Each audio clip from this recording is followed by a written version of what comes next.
Salam qadirli illəşlər. Diri Sözlər adlı gepleşimizə hoş geldiniz. Yine de İsa Mesih'in sözlerine vagiz etmeye devam ettirmek isteyen yine de bir tema var da gürrün edecek bugün. Bu da eşitmesi kıyın olan sözlerin birisi. Eşitmesi de kıyın, yerine getirmesi ondan da kıyınrak. Hakikattan aydıyorum bu sözü. Eşitmek ve yerine getirmek kıyın. Kıyın da olsa biz mukaddes kitapta bu sözleri görüyoruz. Bu vakaları görüyoruz. Bu misalları görüyoruz. Reb İsa Mesih bu talimatları, bu sözleri vagiz etti ve öğretti. Gelin buna başlayın. Yadınıza düşen olsa bir bay yaş yigit İsa Mesih'in yanına geldi de İsa Mesih'ten ebedi yaşayış almak için men nem etmeli deyip ondan soradı. İsa Mesih de ona şeyle cevap verdi. Yazgıda näme deyip yazılan? Qonşuyunu özün yağlı söy, Hudayı bütün yüreğin canın tenin bilen söy, onda yaşarsın deydi. Yankı yaş yigit de men bütün bu kanunların, bu tavşırıkları çağalığımdan beri yerine getirip geliyorum deyip İsa şeyle cevap verdi. Bu yaş yigit yalan sözledi mi? Yok. Ol aslında bay, yaş, bilimli yigit Musa'nın kanunlarını yaşlığından beri yerine getirip geliyen, ene atasına hormat ediyen, Hudayı söyleyen, qonşusunu söyleyen, ähli tavşırıkları, düzgünleri yerine getiriyen birisi oluyor. İsa Mesih onun yüreğine fikirlerini biliyedi. Ona diye doğru ayttın. Ama sana yetmeyen yine bir zadın var diye. Markus'un hoş havarı 10. babın 21. ayette serdin. İsa ona söygüyle seyredip, senin bir zadın kim, bar nämen bar olsa sat da gariplara payla, gökte hazınan bolar. Onson gel de menin izma düş, deydi. Bu sözleri yankı adamın mazası kaçıp, ol yerden tukat olup gitti. Çünkü onun mal mülkü köptü. Köp mal mülkü vardı. Yankı yaş oğlanın beren sorağı, çınlakay soruldu mu? Hava. Bu yaş olan hakikattan da ebedi yaşamak isteyedi. Siz aydın, hazır bizim dövrümüzde de Hudayın cennetine düşmek istemeyen adam var mı? Yok.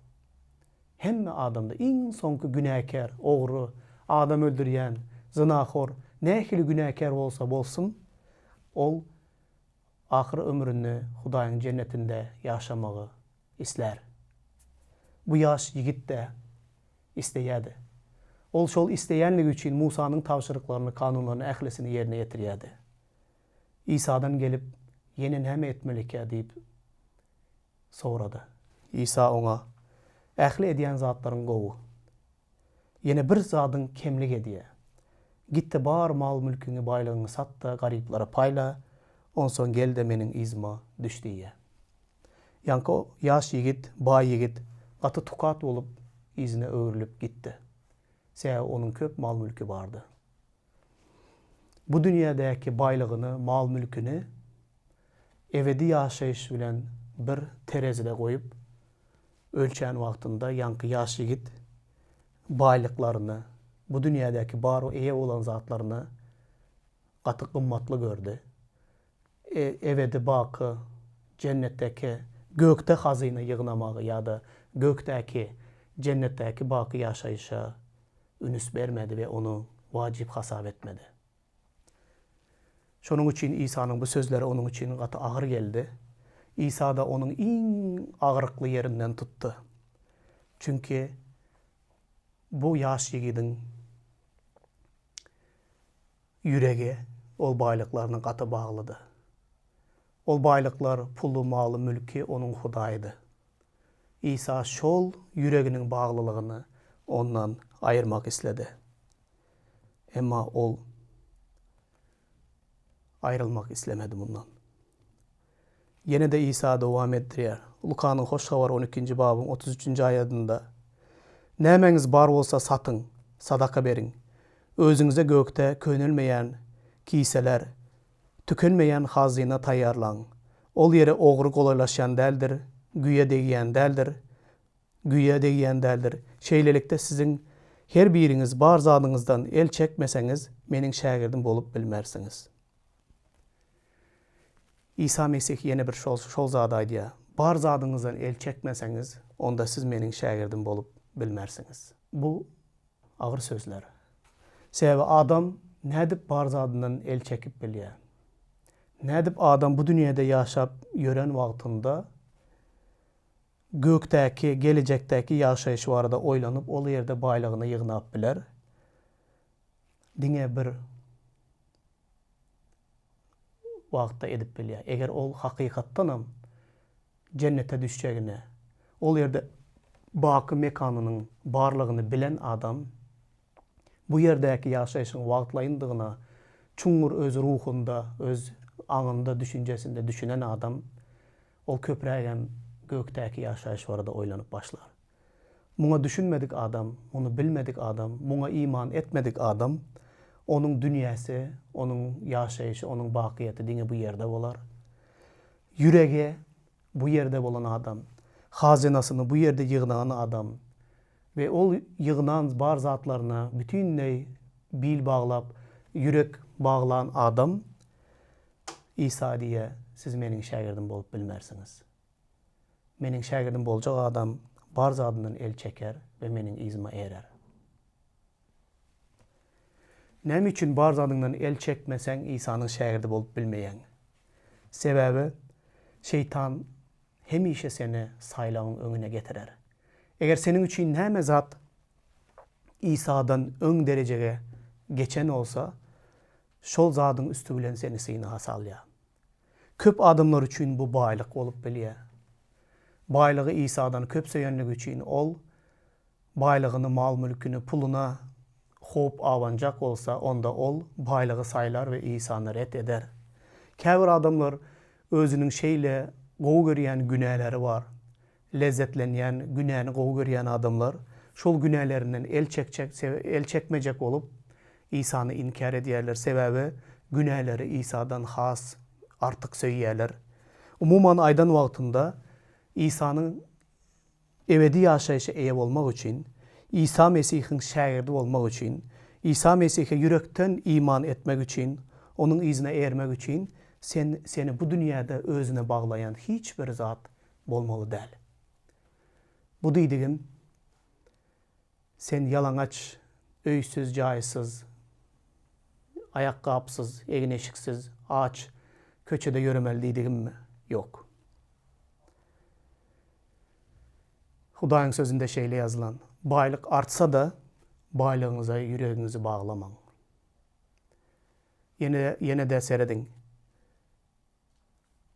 Ýaşaýyş üçin gerek bolan pul, mal, mülk, egneşik, iýmit, öý-jaý, emlek, mal mülkün bularyň barlygy günä däl. Bulary Hudaý berýär. Hudaý berýär, bulary yüregiňe bagla. Bulary özüňe Hudaý edip goý diýip beren ok. Hudaý bulary saňa we maňa seniň ýaşaýyşyň üçin gerek bolan zatlar, bular saňa gerek bola.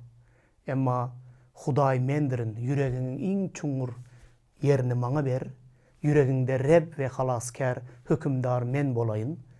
Bu gündelik seniň mäteşikleриň üçin gerek bolan maddi zatlar, bular saňa hyzmat etsin diýär. Emma biz adamlar näme edýäs? Hudaýyň bize berýän sowgatlaryna, Hudaýyň bize berýän bereketlerine, Hudaýyň yerine goýup, olary özümize Hudaý edýäs we Hudaýa yok. Biz seniň beren sowgatlaryňa bagly. Sowgatlary, seniň beren zatlaryňy senden artyk söýýäris diýip İsa'dan el çekýäris. İsa'dan el çeken her bir adam bakyatda hiç haçan düşüp bilmez, bakyatda hiç haçan bolup bilmez. Sebäbi bakyatda gidýän yol Mesih İsa'dadır. Onun izine eren, onu halaskar ve hükümdar rep edip yüreğinde koyan adam ebedi yaşar. Yoksa yaşayışı görmez. Bir yerde Markus'un hoş haber 10. babda şeyle yazılan İsa şeyle deydi.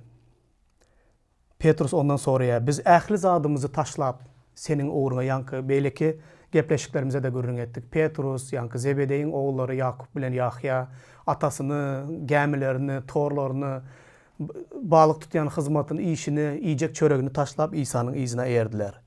Ve onlar İsa'nın izine erip ähli zatlarından el çektiler. Petrus bu sözleri eşiden wagtynda İsa şeýle sora berýär. Biz ähli zadymyzy taşlap senin izine erdik İsa. Bize näme bolar diýip soraýar. İsa şeýle diýdi. Size dogrusyny aýdýaryn. Meniň hatyram üçin hoş habaryň hatyrasy üçin öýüne, doganlaryny, uýalaryny, enesini, atasyny, oglan uşagyny ya yerlerini taşlap da şimdi bu zamanda çekçek azapları bilen bile birlikte yüzesi edip öýler, doganlar, uyalar, eneler, atalar, oglan uşaklar, yerler ve gelecek döwürde ebedi ýaşaýşa almajak yoktur. İsa bir yerde diýär, ebedi ýaşaýşy aljak bolsaň ähli zadyny taşla da, sat da garyplara paýlap, meniň izime düş diýär. Resullar bolsa, ähli zadyny taşlap İsa'nın izine erip, erenlere bolsa, meniň adymyň hatyrasyna öýlerini ýitiren öýler alar, ene atasyny ýitiren ene atalar alar, doganlaryny ýitiren doganlar alar, yerlerini ýitiren yerler alar ve bu dünýädäki görjek azaplary bilen bilelikde ähli ýitiren zatlaryny köp etse edip izine gaýtaryp alarlar, onuň soňunda da ebedi ýaşaýşy hökman alarlar diýär. Onda bir yerde ähli zadyňdan el çek diýär, başga yerde el çekseň men sana ýene de 10 esse edip, 100 esse edip izine gaýtaryp bererim diýär. Bu arada İsa näme etmek isleýär? Bu sorak meniň üçin de düşünmek biraz kyn boldy. Emma men Hudaýyň sözünden ýene de jogap agtardym. Men bu jogaby tapdym. Yadyňyza düşýän bolsa, Ibrahim peýgamberiň durmuşuna ünüs bereliň. Ibrahim peýgamberde başka problemasy bardy. Ol garry ýaşyna ýetip geldi. Emma onuň bay adamdy, mal mülkü, bütün emeldary bardy. Bu zatlaryna eýe çykarýaly mirasdary ýokdy. Oglu bu ýokdy. Ol garry wagtynda 90 ýaşynda wagtynda Hudaý ona bir ogul berýär. Gırnağından olan oğlu bolýar Ismail, emma ol kowulýar. Ondan soň öz söýen aýaly Saradan Ishak dogulýar. Ol mirasdar bolup Ibrahimyň öýünde galýar. Sebäbi söýen öz kanuny aýalyndan dören oglu bolýar. Ishak 12 ýaşlaryna baran wagtynda Hudaý Ibrahima näme diýär? Ogluny al da 3 günlük ýola git. Ol ýerde bir gurbanlyk getirilen sıpa ýasada öz ogluny damagyny çalyp maňa gurbanlyk getir diýip Hudaý Ibrahima şeýle tabşyryk berýär. Ibrahim bu tabşyrygy eşiden wagtynda ýüregi ýarlar ýagdaýa gelýär. Gözüňize getirin 90 ýaşyna çeli ogluň bolmasyna garaşýan. Bar malyny, mülküni, bütün mirasyny goýup gitjek birine garaşýan. Hudaý şeýle uzun wagtlap garaşdyrýar, imanyny, ynamyny synaýar Ibrahimyň. Soňunda gelip ona bir ogul berýär. Bu ogulu Ibrahim bütün mal mülkünden, bütün baýlygyndan has güýçli ýank ogula yüregini baglaýar we ogluny şeýle güýçli söýýär. Sebäbi ona köp garaşdy. Onun üçin ol iň wajyp bolan, iň uly baýlygy onun yekece ogludy. Elbetde egerde Ibrahim'de 10 sany oglu bolan olsa, onda birini gurbanlyk getirmek onun üçin kyn bolmazdy. Emma Ibrahim'de yeketek oğlu vardı. Onam 90 ýaşynda Hudaýdan aldı. Bütün yüregini, bütün canını ol oğlu bilen bağladı. Özünün geljegini, ykbalyny, mirasyny, neslini şol oğlu bilen bağladı. Hudaýym geldi de şol oğlu maňa gurbanlyk getir diýdi. Men özümü Uğraýymyň derejesinde goýup bilmeýän sebäbi bu ýaman agyr we kyn bir haday. Mende 4 sany çagam bar. Olaryň hiç birini kimdir birine gurbanlyk bermek meniň üçin kyn bolar diýip pikir edýän. Emma Uğraýyma şeýle Hudaý tawşyryk berdi. Uğraýym onuň Hudaýyň tawşyrygyna kulak asty we gitdi de Hudaýyň aýdyşy ýalyda etdi. Dagyň üstüne çykdy, gurbanlyk berýän sypany dikledi. Oğlunun el ayağını bağlap, ol sıpanın üstüne koydu da bıçağı alıp onun kurbanlık getirmek için elini kaldırdı. Hudaý saklandıydı. Ol çöplerin içine çolaşıp duran bir canlını koyunu görkezde. Ine diye bunu oğlunun ornuna kurbanlık getir. Kurbanlığı men üpçün ederim diye. Bu İsa Mesih barada gurrun ediliye. Şu arada näme bolup geçti? Elbette bu arada İsa'nın gelecekligini, gökten gurbanlığın, bütün adamzadın günahsy üçin gurbanlyk beriljek guzunu Hudaýyň gökten özü yetirjekligini görkezdi. Birinciden bul İsa Mesih'tir. Şol gurbanlyk guzusy. İkinciden bu taýda bolup geçen zat şeýledi. Uğraýymyň ýüregi yankı oğluna şeyle bağlıdı. Ol Hudaýyň yerine geçti. Hudaýdan artık öz oğlunu şeyle güçlü söýgü bilen söýýädi. Bundan Uğraýymy halas etmelidi Hudaý. Çünkü Hudaý öz ornuny hiç kime berýän däldir. Haçanda ol Hudaýa boyun olup bıçağı alıp kaldıran wagtynda Uğraýym şol ýüregini şol bağlılyktan kesti. Hudaý diýýärmi? Hudaý berdi, Hudaýym alsın diýip öz oğluny gurbanlyk etjek bolan wagtynda Hudaý boldy, yetdi diýdi. Indi men görýän sen meni ähli zatdan beýik ýokarda goýýandygyny indi görýän. Saklan diýdi. Ine şeýle ýagdaý. Aslında gadyrly doganlar, Hudaý üçin ýankı ýaş baý ýigidiň baýlygy da gerek däl. Sizin bilen meniň de malym, mülküm, hiç bir zadymym Hudaý üçin gerek däl. Hudaý olaryň hiç birini mätäçligem çekýän däldir. Eger Hudaý bizim getirýän gurbanlygymyza da mätäç däldir. Eger gozularyň, öküzleriň etini ýýän bolsa, bütün ýer ýüzüniň mal mülkü Hudaýynky dälmi? İslänçe öldürüp, isläniçe etini iýip biler. Siz bilen meniň getirjek gurbanlygyma da mätäçlik çekýän däldir. Hemma Hudaýa bir zat gerek. Bizim yüregimizin kürsüsü, hükümdarlık edýän kürsüsü, yüregimizdäki iň esasy yeri ol eýlemek isleýär. Ol ýerde ol hiç kim bilen bu yeri paýlaşmak islemeýär. Biz oğlumuzy, gyzymyzy da Hudaýyň öňüne getirip goýup bilmeýäs, ondan beýik. Ene atamyzy da İsa Mesih'den beýik goýup bilmeýäs. Mal mülkümüzü de, yurdumuzu da, yaşayışımızı da, ähli zadymyzy, pulumuzu da, öz canımızı da İsa Mesih'ten ýokara goýup bilmeýäs. İsa Mesih ähli zatdan beýik birinci ýere bizim durmuşumuzda eýlemek isleýär. Ine bu ýerde, bu gürrüň edýän yerimizde şu zat barada aýtmak isleýär. Bar zadyňy sat da meniň izime eýer diýmekde senin yüreğindeki bağlı olan, senin yüreğinde menin ornuma koyan zatlarını men ayırıp taşlamak isleyen. Eğer de sen onu ayırıp taşlap beni öz yerimi özüme bersen, onda senin başka hiçbir zatın bana gerek değil diye İsa.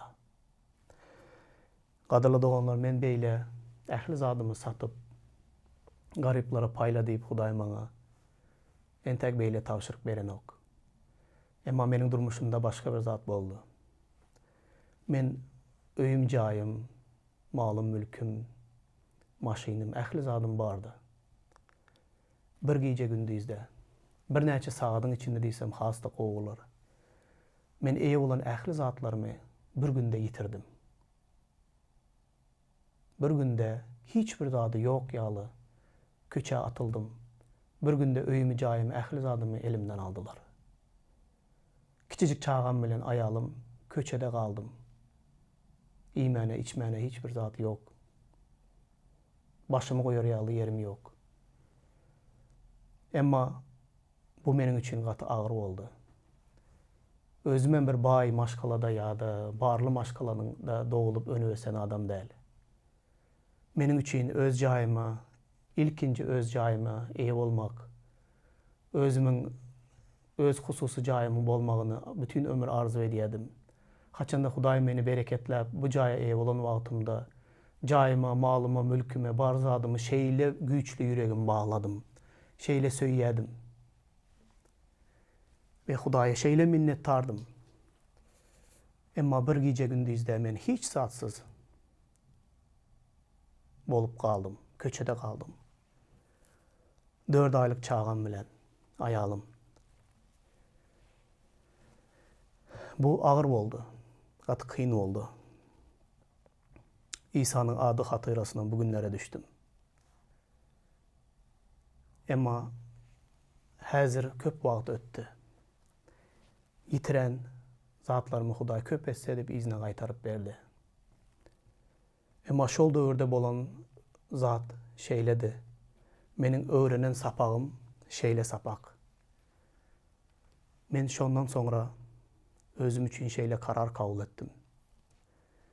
Hudaý meni näçe bereketlese de, Hudaý maňa näçe öýler, jaýlar, mal, mülk, pul näme diýsem berse de, bundan beýlek hiç haçan eýe bolan zatlarymı Hudaýdan artyk söýmerin. Maddi zatlaryň hiç birine İsa Mesih'ten artyk söýmerin. İsa Mesih'in yerine goýmaryn. Reb İsa meniň durmuşumyň iň beýik yerinde bolar. Ol meniň Rebbim we halaskarym bolar. Galan ähli Hudaýyň beren bereketleri ve sowgatlary olar meniň mäteşiklerime hyzmat eder. Men olsa Rebbim İsa Mesih'e hyzmat ederim. Bu zatlaryň Hudaý bilen Hudaýyň beren bereketleriniň yerini çalışmak ne doğruluğuna şol günü düşündüm ve häzir aradan köp yıllar geçti. Men bu bolup geçen zatları hiç ýatdan çıkarmaýarym. Ve özüm üçün gowy bir sapak edindim. Gadyrly ýyldaşym, gadyrly doganym, gadyrly meni seredýän seredijiler. İsa Mesih sizin yüreğinizdeki bağlı olan, yüreğinizin bağlı olan ähli zadyny ayırmak isleýär ve özüne bağlanmagyňyzy isleýär. İsa Mesih'e bağlı olmagyňyzy isleýär. Siz bunu islermidiniz? Eğer Hudaý bugün size aýtsa, menden artık söýen günälerini taşla da meniň izime eğer diýse, pulu şeýle söýýän, pulu söýmäňi beset, bazı puluňy garyplara paýla da meniň izime düş diýse, ýanky ýaş ýigit ýaly, siz ebedi baky ýaşaýyşy gymmatly saýardyňyzmy ýa-da wagtlaýyn lezzeti ýa wagtlaýyn bar bolan baýlygy, haýsyny wajyp hasap ederdiňiz ve haýsyny saýlardyňyz? Men size bakiyette hiç çüýremeýän, hemişelik ebedi ýaşaýyşy, ilki bilen onu saýlamagy maslahat bererdim. Çünkü bakiyeti saylan, İsa Mesih'i saylan, bu dünyada da, o dünyada da Hudaýyň gol astında ve Hudaýyň bereketlerini onun üstünde bolar.